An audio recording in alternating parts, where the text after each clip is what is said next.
Get him in. But we're going to move on, John. This is coming in from Screen Rant. It's Terminator Dark Fate. Box office suffered from franchise fatigue, says Star.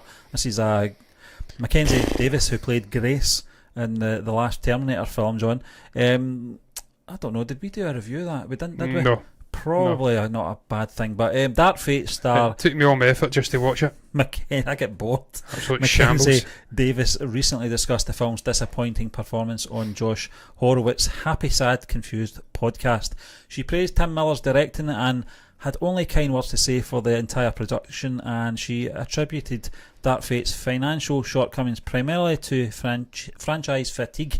As far as the box office and stuff, it's Terminator 6. Nobody saw the last three. I get it. It's okay. I don't think that means that we made was bad, but I understand the audience's appetite has been exhausted. Now, John, I do agree with her to a point that the franchise is exhausted, but it was exhausted after the third film. But they continually shat these out, let's be honest with you, and I think when the time projectile diarrhea, we got to Genesis, like Harley. I had had absolutely enough of that franchise. Well, after the first two, that was enough. It should have stayed at that. That Rise of the Machines for me was an okay film, but it was a rehash. It was an absolute rehash of Terminator 2. What's the one with Christian Bale? Salvation. Yeah, it's that important. One of my favourites. It was one of my favourites. It was a good standalone Terminator film. I don't see that as Terminator 4. No, it's a John Connor movie. It's just it's a different thing altogether. It was enjoyable, but I think I do agree with her in that sense. But she talks about Tim Miller there. Now, Tim Miller is a good filmmaker, but he decided to go down this road of attacking fans before the film's release, saying that it's going to piss off a lot of these, I can't remember the terminology, but his version of man babies, if you like, etc., when they see what we're doing here.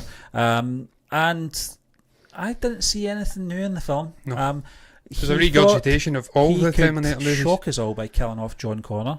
And when I saw that, I was annoyed for Edward Furlong, because James Cameron had dropped this bomb that Edward Furlong was back. We were all excited about it. We were back on board for the thing. Gets killed off in the first 3 minutes, whatever it was. And I thought, okay, right, you're doing that, we're going somewhere different. That's good. This is going to be something fresh. It wasn't. No. They just went and rehashed it again. They replaced John Connor with another John Connor, a female John Connor. And the storyline, a less good John Connor, was exactly the same as Terminator 2 again. So there was a lot of things in there. Tim Miller and James Cameron fell out, I believe. They've not spoke since the film. So that's a good thing. There's a lot of things, but I think the Dark Fate's fatigue thing, or the franchise's fatigue thing, there is a bit of truth in that as well. Yeah, look, Stephen, I don't buy this. This pish has been the word of the week over here in Scotland. There's been a lot of people using the word pish. Don't know why. Shat. I just don't buy into it being franchise fatigue. There is a degree of fatigue in long-standing franchises anyway, but ultimately, if you make a good movie, then it's going to do well, regardless of whether there's fatigue or not. I mean, look at the Marvel movies. We should be fatigued out our nuts on Marvel comic book superhero movies, whatever you want to call them. But because Kevin Feige and Bob Chapek and Bob Iger, Uncle Bob back in the day, because they keep churning out good movies, there is no fatigue, because ultimately it's all about going to see a good movie. That's what it's all about.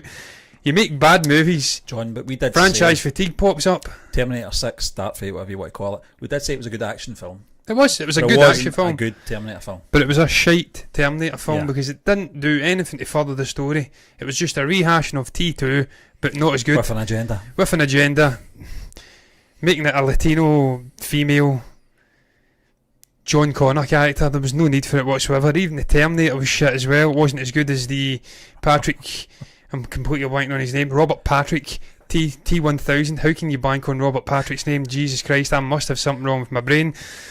But look, man, ultimately I didn't want this movie.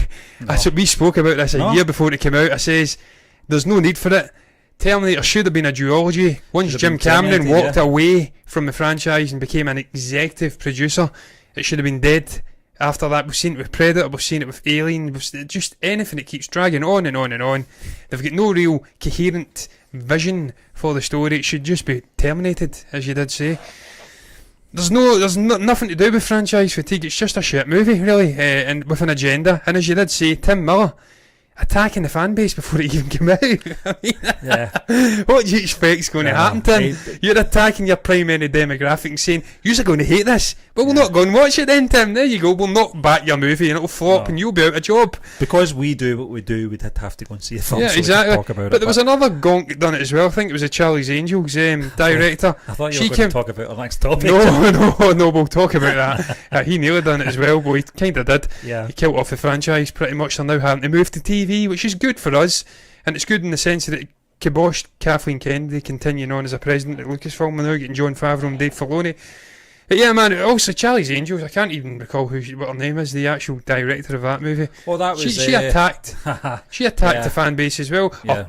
The non-existent fan base basically says it was man babies with an agenda. They hated female-driven stories. No, they just hate shit rehash stories from the 1960s. Yeah, I need to get her name, actually. Yeah, it's just what was her name again?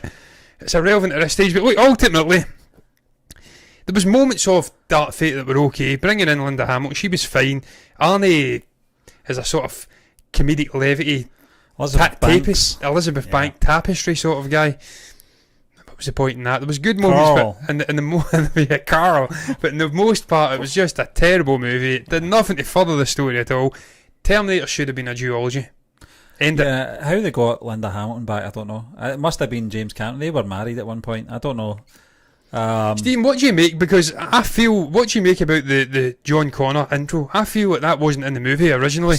Because there was talk that we weren't getting Edward Furlong or John Connor in this movie. They backed down. He revealed at Comic Con, John Connor's in the movie, Edward Furlong's back. I think they just made that to appease the fan base and then ultimately deflate the fan base by shooting them in the back in the first second of the movie. I'll shoot you in the back. Shoot you in the back. I think John...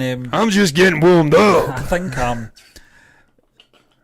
technically it was an impressive scene. It really was an impressive scene. The only flaw was they were wearing the same clothes they were wearing in 1991, particularly Linda Hamilton's character. But I think particularly John Connor. You seen how quickly people grow up. Yeah, I know. People get old. Even a year in your teenage years could be 5 inches. I think that was 1994, wasn't it? So it was like 3 years after the event. 3 years and he's still a midget. Was it 90? I think that was Judgment Day on 94? No, 97? I can't remember. Judgment Day was 97, I think 98, 97. But this was supposed to be a few years after, so I get your point, John.